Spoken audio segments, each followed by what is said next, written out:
Hey, hello to everyone. This is Avid Academy Ranchi and we are going to talk about migration today. Migration आखिर होता क्यों है? क्यों लोग अपना ही देश को छोड़ के किसी दूसरे देश में बसने के लिए बहुत ही ज्यादा प्रेरित हो जाते हैं? इसके कारण दो हो सकते हैं। चाहे तो इन्हें कोई भगा रहा है, यानी कि पुश कर रहा है अपने देश को छोड़ने के लिए, या फिर कोई भी चीज इन्हें अपनी ओर खींच रहा है, कोई देश अपनी ओर खींच रहा है यानी पुल कर रहा है।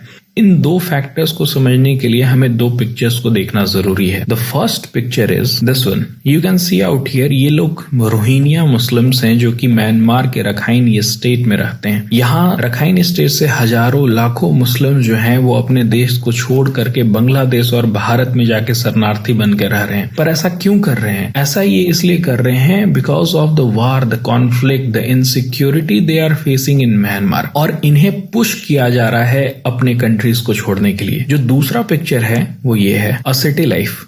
एक ऐसा सिटी लाइफ जहां पर आपको जॉब अपॉर्चुनिटीज मिल रही है, आप अपना करियर को डेवलप कर सकते हो, आपको बेटर स्टैंडर्ड ऑफ लिविंग मिल रही है। और ऐसी लाइफ जो है वो इंडियंस जीना चाहते हैं। इंडियंस हमेशा माइग्रेट करते हैं यूनाइटेड स्टेट्स ऑफ अमेरिका में, यूरोप के डिफरेंट कंट्रीज में, और ऐसा ये इसलिए करते हैं क्योंकि पुलिंग फैक्टर यहाँ पर काम करता है। ये सारे सुविधाएं इन्हें अपनी ओर खींचती हैं and that's why they reside in such countries. So migration is only because of two factors, push और pull. There could be many factors, पर ये एक broad factor है जिसकी वजह से हमें माइग्रेशन देखने को मिलता है। माइग्रेशन के बहुत सारे फायदे होते हैं और नुकसान भी होता है। जैसे कि मैं अगर नट सेल में आपको बताना चाहूँ तो भारत जैसे कंट्री को सबसे ज्यादा रेमिटेंस आता है, यानी कि जो भारतीय दूसरे देश में काम कर रहे हैं वहां से वो काम करके पैसे भेजते हैं भारत में अपने परिवार वालों को, और उससे भारत की जो जीडीपी है उसमें भी ग्रोथ मिलता है। सो माइग्रेशन से भारत को बहुत ही ज्यादा फायदा होता है।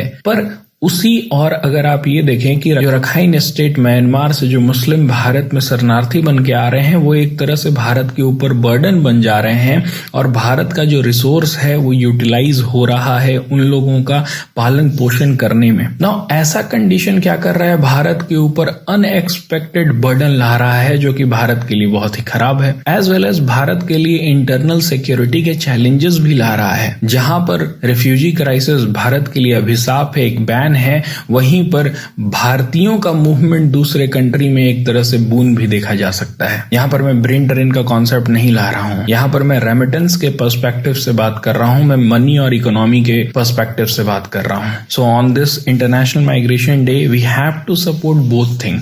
If a person is willing to move to another country for its own development, for research, analysis, job opportunities, better living standard, then it's good for the entire world. पर उसी समय हमें ये भी ध्यान में रखना है कि पूरे दुनिया में जो कि अस्थिरता है वो कम हो, स्थिरता बनी रहे, शांति बनी रहे, ताकि फोर्स्ड मूवमेंट जो हो रहा है, फोर्स्ड माइग्रेशन जो हो रहा है वो बंद हो जाए। That's my take on this International Migration Day 18th December. Comment your concern over the migration. Thank you.